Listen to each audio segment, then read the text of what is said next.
bedanya apa sih ASI tersumbat atau bendungan ASI dengan mastitis dan abses payudara. Sebetulnya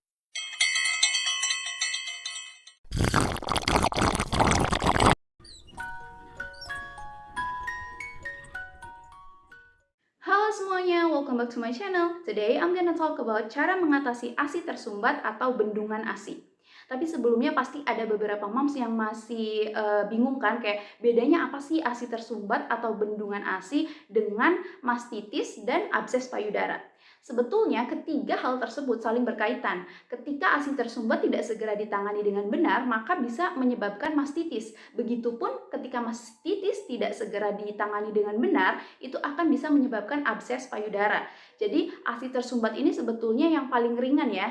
Dan biasanya itu tidak akan sampai demam. Ketika moms sudah mengalami demam, mungkin sudah masuk ke mastitis. Dan kalau yang terparahnya itu abses payudara, bisa sampai ada benjolan yang berisi nanah dan harus dikeluarkan dengan tindakan medis gitu. Oke, lalu bagaimana sih cara mengatasi ASI tersumbat tersebut? Nah, sebelum ke cara mengatasinya, ada baiknya nih kita tahu dulu penyebab ASI tersumbat itu kenapa sih? Yang pertama, itu penyebab yang paling umum terjadi adalah si ibu itu jarang menyusui atau jarang memompa ASI gitu ya. Penyebab yang kedua adalah pengosongan ASI yang kurang maksimal nih. Hal ini bisa disebabkan karena berbagai alasan ya. Bisa karena si bayinya itu pelekatannya kurang baik ketika menyusu sehingga ASI yang keluar itu sedikit-sedikit dan akhirnya si bayi pun tidak bisa mengosongkan ASI secara maksimal. Kemudian penyebab yang kedua bisa juga nih karena penggunaan pompa ASI yang tidak cocok atau kurang sesuai ya, sehingga si pompa ini tidak bisa mengeluarkan ASI secara maksimal juga. Kemudian yang ketiga bisa juga karena bayi menyusunya hanya sebentar. Jadi sepengalaman aku pernah mengalami ASI tersumbat itu beberapa kali ya, nggak cuma sekali. Jadi salah satu penyebabnya itu adalah anak aku itu ketika menyusu itu sebentar dan ketika LDR selanjutnya akan terjadi, itu anak aku malah berhenti menyusu gitu.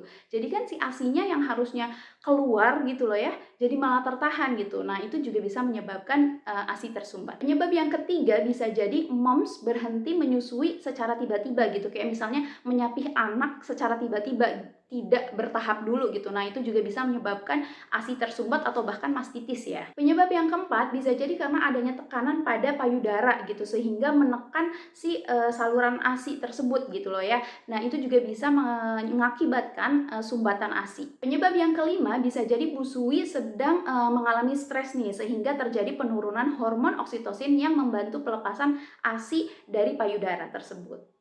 Penyebab selanjutnya bisa karena Bu Sui baru saja menjalani tindakan medis yang melibatkan jaringan pada payudara.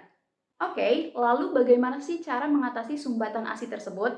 Nah, selama menyusui, aku itu mengalami ASI tersumbat beberapa kali ya, jadi nggak cuma sekali, karena ketika masuk empasi, anak aku itu cenderung lebih suka makanan daripada menyusu gitu, sehingga frekuensi menyusunya juga menjadi berkurang kan ya.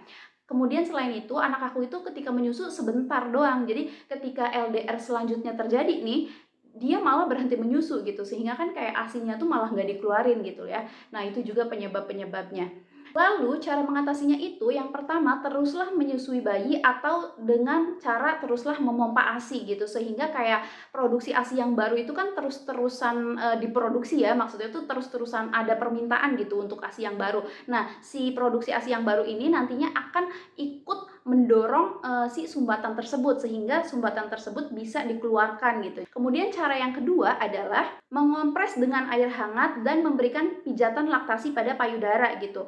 Dan terutama ketika sebelum menyusui. Jadi sebelum menyusui itu ada baiknya kita mengompres payudara kita terlebih dahulu yang tersumbat tersebut ya, dan sekelilingnya, nggak cuma benjolannya doang ya.